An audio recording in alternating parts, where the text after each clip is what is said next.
우리 오늘 주시는 말씀 함께 보실까요? 오늘 말씀 마가복음입니다. 마가복음 7장 31절부터 37절입니다.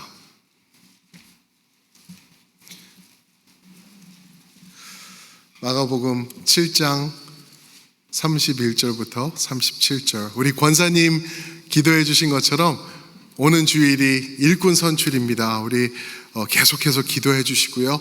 하나님의 뜻이 우리 교회에 지켜주셔서 우리 하나님 마음에 합당한 자들 세워주시도록 그렇게 기도해 주실 거죠? 아멘, 아멘. 감사합니다. 오늘 말씀 7장 31절부터 37절까지 저와 교독하시고 37절을 합독하시겠습니다. 31절입니다.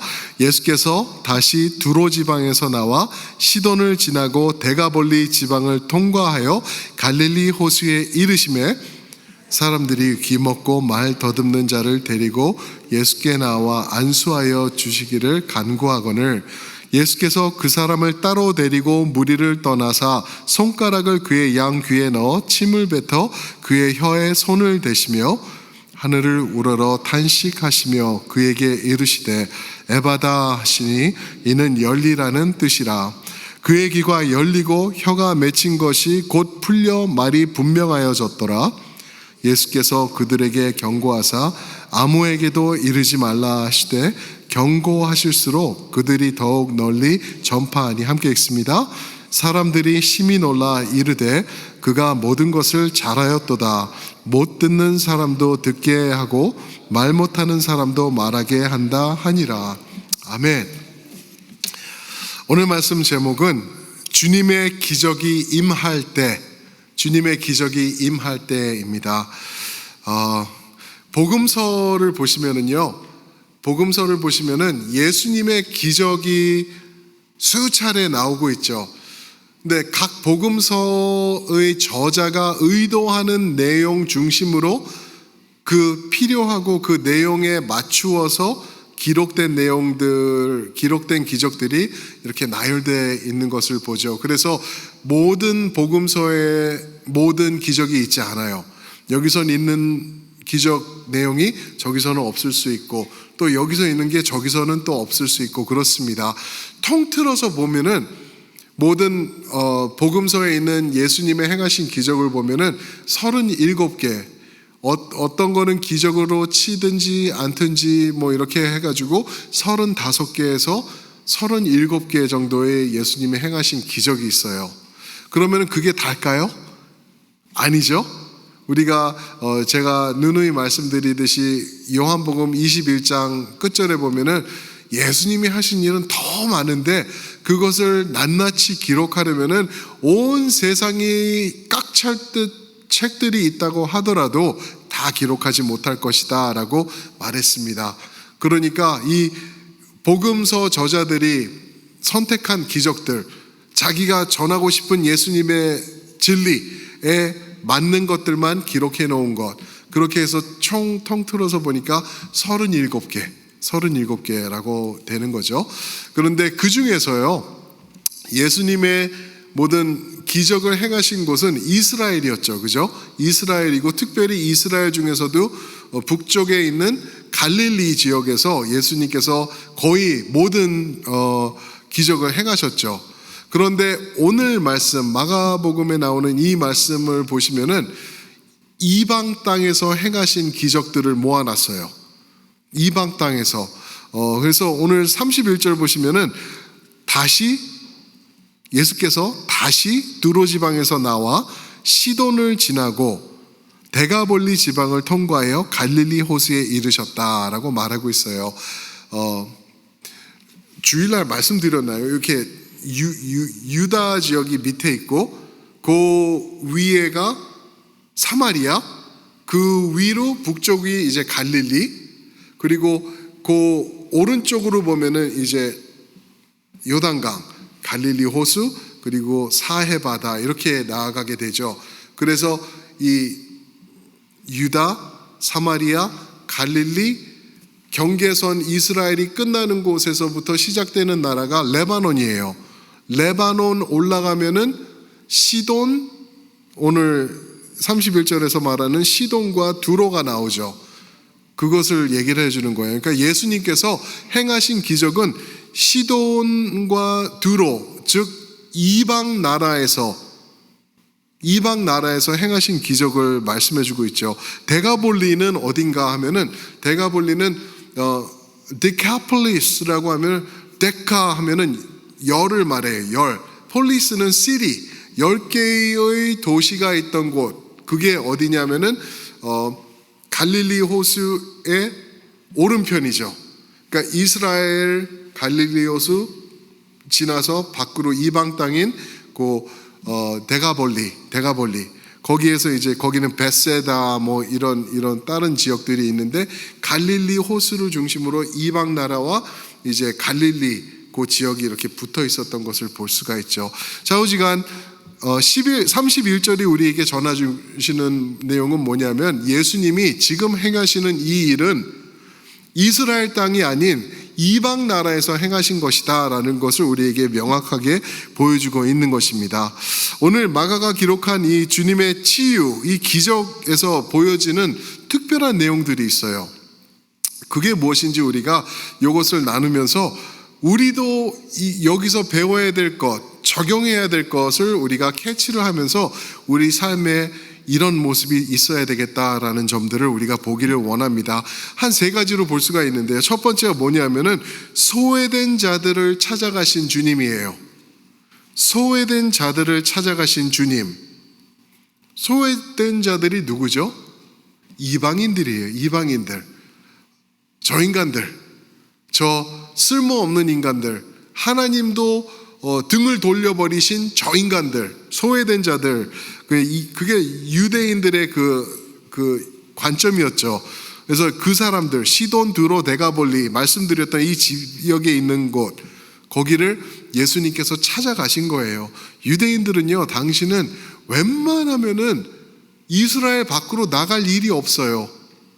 그런데 이제 디아스포라라고 하죠. 디아스포라, 이제 흩어져 있는, 뿌려진 유대인들은 이제 나가 있을지 몰라도, 나는 정통으로 하나님을 섬기면서 예루살렘 중심으로 신앙생활 하는 사람이라고 하면은 그 좁은 이스라엘 땅 밖으로 나갈 필요가 없는 거예요. 예수님도 마찬가지시죠.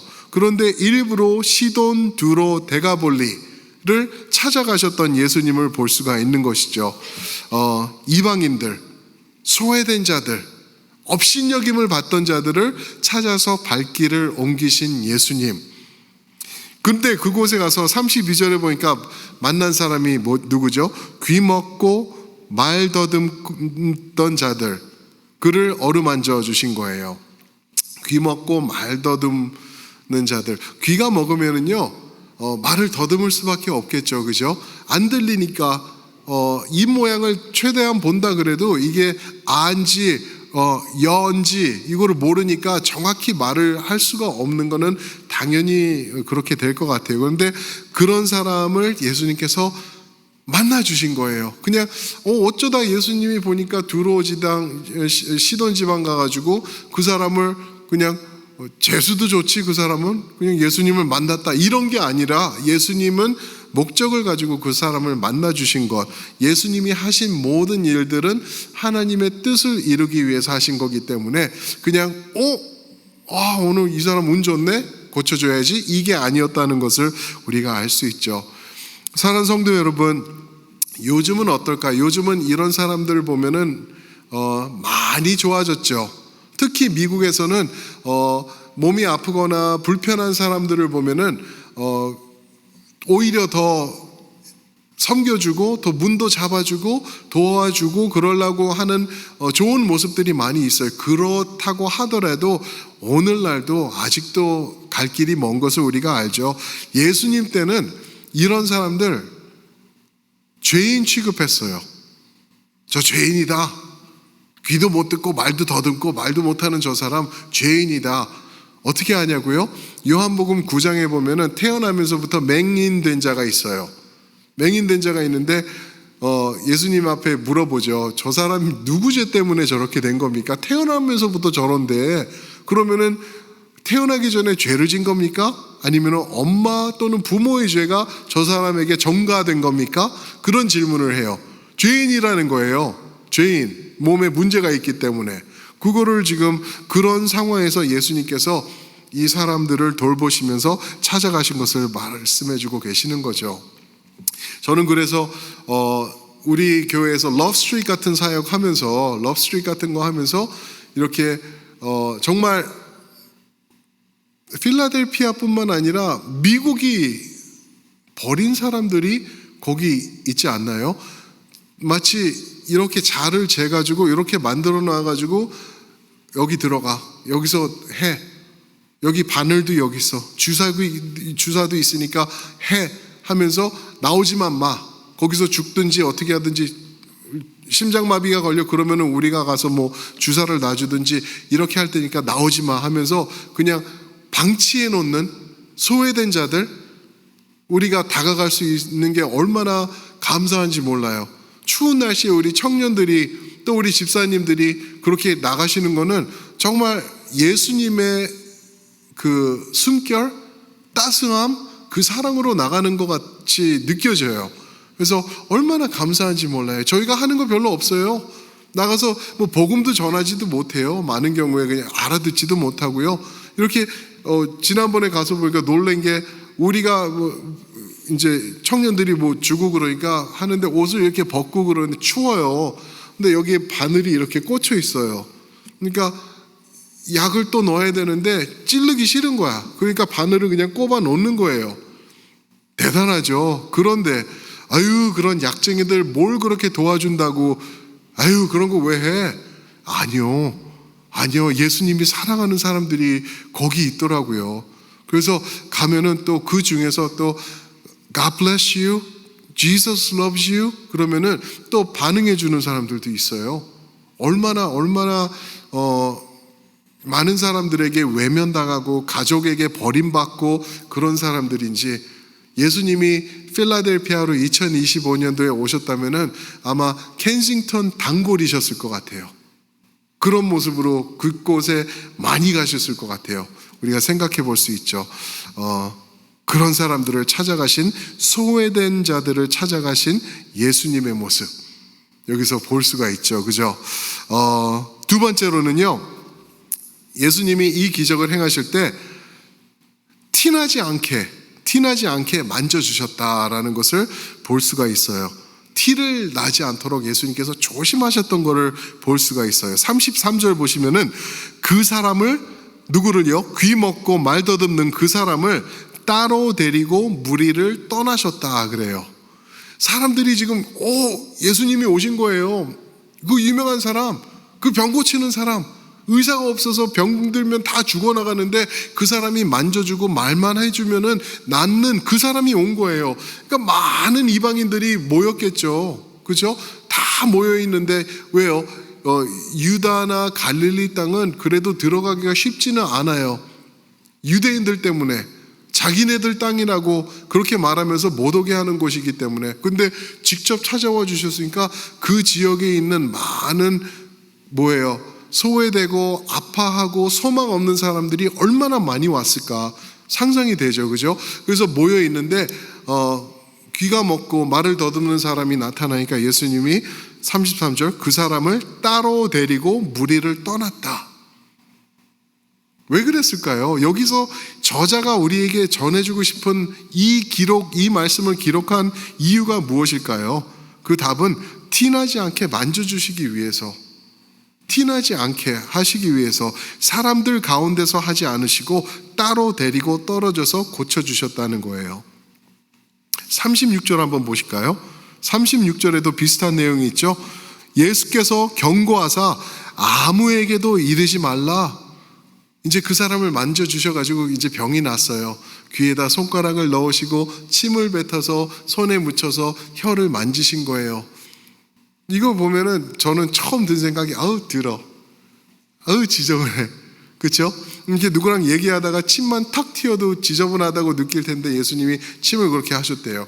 왜 그랬을까? 이것도 찾아보니까 당시 병을 고칠 때 침을 묻혀서 이렇게 하는 게 그냥 일상화돼 있던 그 모습이래요. 그래서 예수님께서도 그렇게 하시고 너 고쳐주는 거야 라는 거를 표현해 주시기 위해서 이 방법을 택하신 게 아닌가, 그렇게 혹자들이 쓰더라고요. Make sense. 근데 중요하지 않아요. 중요한 거는 예수께서 드러내지 마, 너 낫지, 이제 좋지, 하나님께 영광 돌리고 어디 가서 말하지 마 라고 말하셨던 거예요. 이게 예수님께서 고치시는 방법이었어요. 티나지 않게. 그죠? 한 사람을 집중해서 고쳐주시고, 따로 띄어서 고쳐주시고, 이 사람 낫게 해주시고, 다 항상 그렇게 사역하신 건 아니에요, 또. 그죠? 오늘 8장에 가시면은 이제 이방 땅에서 데가볼리라는 지역에서 4,000명의 이방인들을 먹이는 이야기, 이거는 5,000명의 먹인 이야기랑 달라요. 5,000명 먹인 거는 유대인들, 유대 땅에서 하신 거고, 여기 4,000명은 데가볼리, 요단강 건너 저쪽에 있는 나라에서 하신 그 기적이죠. 4,000명 앞에서 예수님께서 많은 사람들 앞에서 기적도 행하시긴 했어요. 상황 따라 다 달라요. 그런데 4,000명 먹인 다음에도 예수님이 하신 거는 또 달라요. 4,000명 먹인 다음에 9절과 10절 보시면은 예수께서 그들을 흩어 보내셨다 그래요. 4,000명 먹었으니까 이 사람들이 얼마나 난리가 났겠습니까? 그죠? 이제 좋은 거예요. 그랬을 때 예수님, 이제 가. 됐어. 끝. 여기까지. 게임 오버. 그죠? 그리고 10절에서는 제자들과 함께 배에 오르사 다른 곳으로 또 옮겨가시는 거예요. 무슨 말씀이죠? 지금 이렇게 큰 일을 하신 다음에 그 중심에서 인기 좀 누리시고 자랑 좀 하시고 사람들의 섬김 좀 받으시고 그런 거가 목적이 되지 않으셨다는 거예요. 빨리 고치시고 빨리 가. 그리고 여기서 더 이상 하지 않으셨던, 그리고 그 자리를 유유하게 피해 나가시던 예수님이라는 것. 5,000명 먹였을 때도 마찬가지예요. 그죠? 5,000명 먹였을 때 더 난리치죠. 유대인들은 야, 이 사람 왕 시켜야 되겠다. 이런 사람이 왕 되면 우리가 굶지 않는 거예요. 그래서 왕 시키려니까 예수님께서 또 이렇게 살짝 빠져나가시고 그랬던 거를 볼 수가 있죠. 저희는 이렇게 사역하면서 얼마나 인정받고 싶어서, 우리가 티를 내고 싶어서 얼마나 우리가 그러는지 우리 자신들이 알지 않나요? 저는 그런 모습이 있을까요? 없을까요? 엄청 많아요. 엄청 많아요. 그런데 웬만해서는 티 안 낼라 그러고 들키지 않으려 그래요. 저도 이제 목사를 이제 수년간 해 놓으니까 도가 터가지고 웬만하면은 안 들켜요. 그것뿐이지 저도 이렇게 티내고 싶은 모습이, 또 인정받고 싶은 모습이 있어요. 어떻게 아냐 하면은 제가 청소년 사역할 때요, 이제 LA에서 그 청소년 사역할 때 이제 아이들 청소년 집회들이 있고 그랬어요. 그러면 뭐 유스 코스타든지 뭐 거기서 있는 아이들 연합 집회 뭐 이렇게 하면은 애들이 수백 명 모이지 않습니까? 그러면은 거기 가서 이렇게 강사도 하고 그랬어요. 그러면은 제가 까불까불하고 그러니까 애들이 반응을 잘해요. 그러고 이제 뭐 마지막 날이든지 마지막 집회든지 그러면은 이제 얘네들을 뒤집어 엎어놔야 되는 거예요. 은혜를 끼치고 싶은 거예요.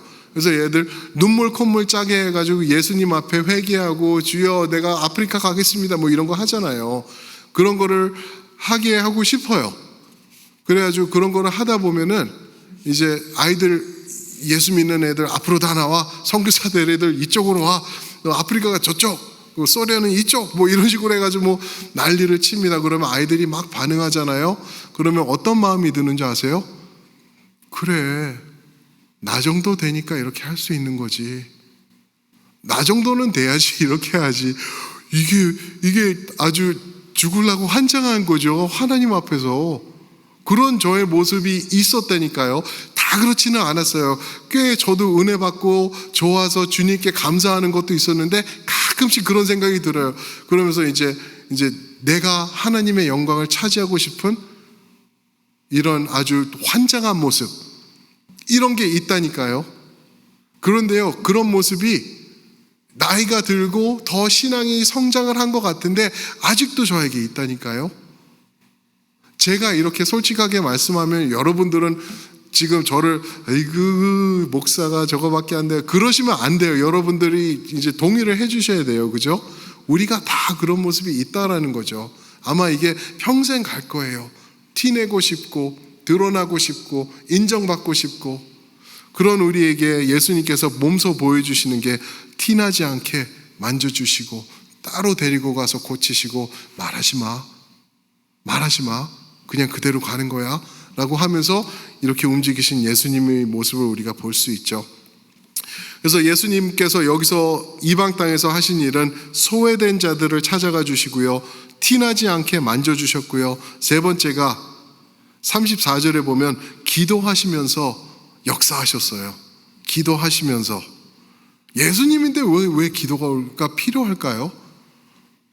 예수님이 왜 기도를 하셨을까? 근데 기도도 보통 기도가 아니에요. 34절 보시면은 하늘을 우러러 탄식하셨다고 말해요. 기도하는 모습이죠. 하늘을 우러러 탄식하셨다. 왜 예수님께서 죽은 사람도 말씀 한마디로 됐어, 집에 가, 이제 고쳤어, 살아났어 하시는 분인데 여기서는 왜 탄식하시면서, 영어로는 deep sigh, 그냥 이거 힘들어서 속에서부터 나오는 한숨 쉬는 모습이죠. 이 스타나조라는 단어인데 슬픔, 신음, 고통, 이런 모습이 다 짬뽕되어 있는 모습이에요. 이거를 가지고 주님께서 이 한 사람을 고치기 위해서 애쓰시고 힘들어하신 모습, 절대로 이 모습은요, 이 기도의 모습은 편하고 우아하고 품위 있는 묵상 기도의 모습이 아니었다라는 것, 그런 기도로 지금 하시고 계시는 거죠. 똑같은 단어가 로마서 8장 26절에 보면은 성령께서 우리를 위하여 기도하실 때 말할 수 없는 무엇으로? 탄식으로 우리를 위해서 간구하신다라고 그러셨어요.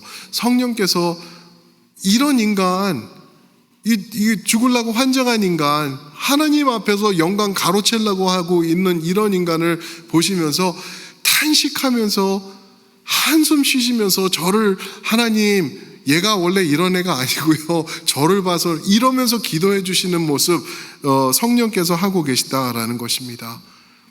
사랑하는 성도 여러분 기도하시잖아요. 기도 힘드시죠? 솔직히 말씀해서 기도 힘드시죠? 그죠? 그냥 나는 기도 이렇게 소파에 이렇게 쫙 앉으면 술술술술 나와요. 아마 한 분도 안 계실 거예요. 기도가 힘들어요. 여러분들 동의하시잖아요. 그래서 여러분들 기도 못 하시잖아요. 안 하시잖아요? 우리 기도 못 해요. 힘들기 때문에. 거기다가 이게 또 영적인 거예요. 또 하나님께서 주님께서 약속하시기를 기도하면은 다 이루어준다 그랬거든요. 그러니까 사탄은 난리 난 거예요. 우리를 무엇을 해서라도 기도 못하게 막을 거예요. 기도하려고 마음 잡고 앉아서 무릎 꿇고 불 끄고 조용히 있으면은 카톡, 그죠? 아무도 안 오는데 갑자기 딜리버리가 오고 나가보면은 옆집 게 우리 집으로 잘못 온 거. 이게 다 영적인 것 같아요. 저는 기도할 때 이런 방해들이 항상 있어요. 그래서 저는 성도님들이 기도를 많이 깊이 하는 게 이해가 가요. 저도 그렇고, 그렇죠? 그래서 제가 다시 한번 여러분들과 저 자신에게 도전하고 싶습니다. 기도의 자리로 나오시는 여러분들 되시길 축복합니다. 아멘. 우리 기도해야 돼요. 그러면서 저는 우리 대한민국을 한번 생각을 해봤어요. 지금 교회들이 기도해야 될 때인 것 같아요. 그런데 여러분 생각해 보세요. 여러분들이 보시면서 들으시는 것들 보시면 어떠신가요? 교회들이 탄식하면서 기도하며 회개하며 눈물 흘리면서 하나님 우리 대한민국 불쌍히 여겨주세요. 하나님 우리 잘못했습니다. 내가 잘못했으면 이런 모습 보이시나요? 아니면은 집회로 모인다, 교회들이 시위하기 위해서 모인다, 오늘 한 명 더 나와야 된다, 나가면은 돈 준댄다, 뭐 이런 소리 하면서 욕하면서 뭐 밟아 막 이러면서 교회들이 그러고 있는 모습이 보이시나요, 여러분? 뭔가 역적으로 잘못된 것 같죠, 그죠? 이거는 지금 보통 일이 아닌 것 같아요. 그 어느 때보다 대한민국은 기도를 해야 될 텐데, 교회들이 기도하면서 눈물 흘리면서 마음을 찢으면서 나가야 될 텐데 그런 모습들은 없고 정말 위험한 모습들밖에 남지 않은 것 같아가지고 정말 무섭고 두려운 생각이 들어요. 그러면서 드는 생각이 2007년도에 100주년 기념회가 있었죠. 교회 연합교회들이 모였을 때 그때 오카는 목사님이 살아계셨죠. 그때 말씀을 전하셨어요. 오카는 목사님이 설교하시고 말씀 전하시고 그리고 기도를 하시는데, 기도를 인도하실 때 눈물을 흘리시면 콧물 흘리시면서 기도하시더라고요. 저는 오카는 목사님 살아계실 때 남가주 사랑교회에 있을 때 오셔서 보고 목사님이 막 혼내고 그러는 것도 보고 막 여러 모습 봤거든요. 많이는 못 봤어요. 그냥 지나가시면서 그렇게 하시는 거 보고 대단한 목사님 이러고 끝났는데, 이런 모습은 텔레비를 통해서 보니까 너무 무섭고 고쳐야 되겠다, 이거는 우리가 정신 똑바로 차려야 되겠다 그랬어요. 그때 목사님 기도가 어땠냐면은 이놈이 죄인입니다. 이놈이 가슴을 치시, 이놈이 죄인입니다. 눈물을 흘리시면서 이놈이 죄인입니다. 입만 살아있고 입만 살아서 떠들고 행위가 죽어버린 한국교회를 만든 장본인이 나입니다 라고 그렇게 말씀하셨어요. 쭉 기도하시고 우리 깨닫게 해달라고 눈물로 호소하시고 기도하신 다음에 우리 민족에게 소망 주시고 바른 길로 인도해달라고 회개 기도하시더라고요. 그런데 우리 대한민국이 잘못했습니다가 아니, 이놈이 그러시면서 기도를 하시는 거예요. 아, 어른은 어른이시구나, 어른은 어른이시구나 라고 생각을 했어요. 오늘 그런 어른들은 교회에서 뭐 하시고 계시는지, 어떻게 대한민국을 지켜나가시고 믿음으로 올바로 세우면서 하나님의 뜻이 임하도록 그렇게 노력하고 있는지, 아니면은 인간의 생각과 인간의 튀어나는 것, 튀게 되는 것, 드러나는 것, 인정받는 것, 내가 나타나는 것에만 집중하고 있는 것은 아닌가 생각해 봅니다. 지금은 기도할 때인 줄 믿습니다. 아멘, 아멘. 그래서 이렇게 위에 세 가지를 봤습니다. 소외된 자들을 찾아가시는 예수님, 티나지 않게 만져주시는 예수님, 기도하시면서 사역하시는 예수님, 이 세 개를 종합해서 더해보시면은 딱 하나로 만나지는 게 있는데, 그게 뭐냐면은 낮은 자리로 찾아가시는 예수님이세요. 낮은 자리로 찾아가시는 예수님. 우리는 항상 높은 자리로 가려고 그래요.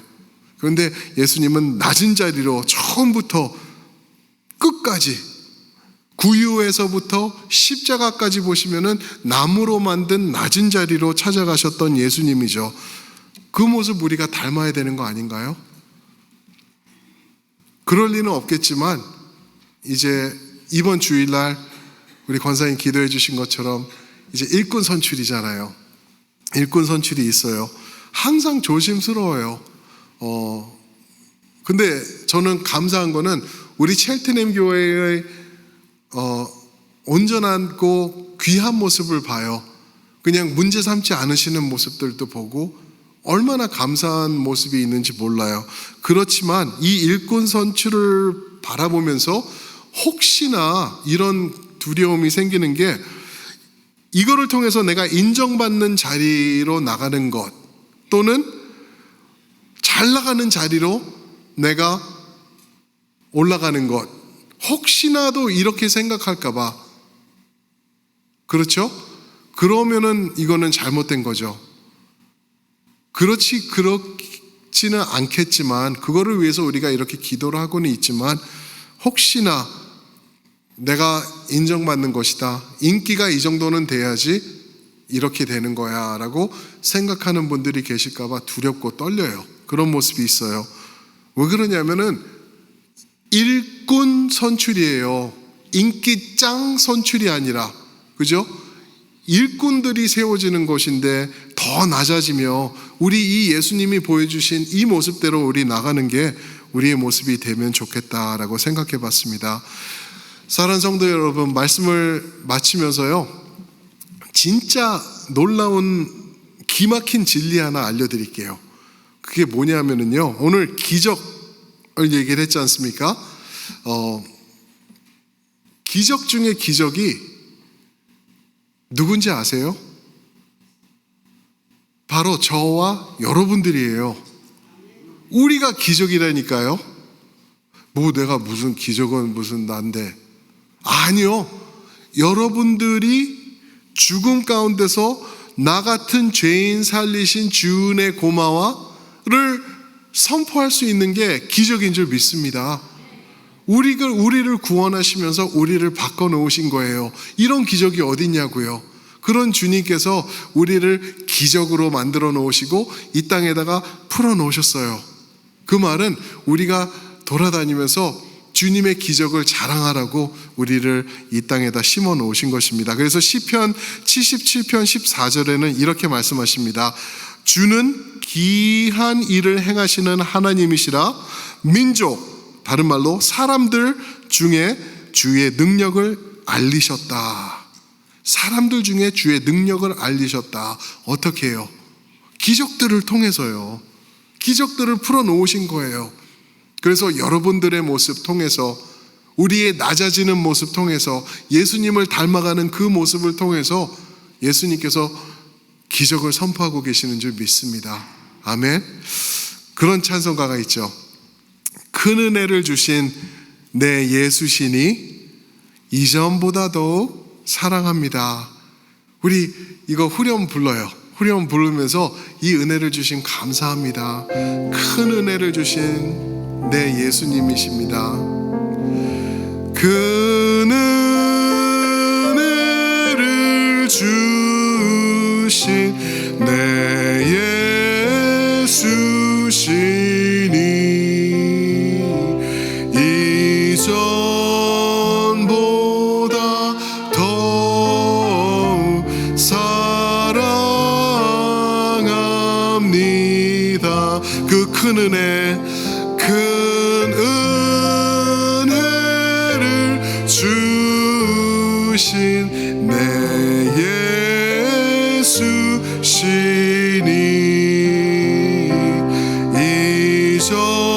이전보다 더욱 사랑합니다.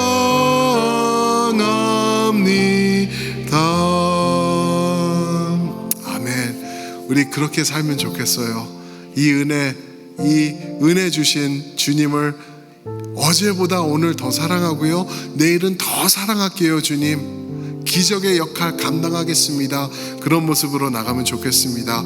우리 기도하실 때 그거 기도해 주세요. 우리가 어디서든지 주님의 기적의 역할을 잘 감당하도록 도와주세요. 사람들이 우리를 접하고 만날 때 예수님의 기적을 맛볼 수 있도록 인도해 주세요. 더 낮아지는 자리로 우리를 이끌어 주셔서 그 자리에서 예수님을 뒤높이는 우리가 되게 인도하여 주시옵소서. 우리 함께 한 목소리로 한번 기도하시겠습니다.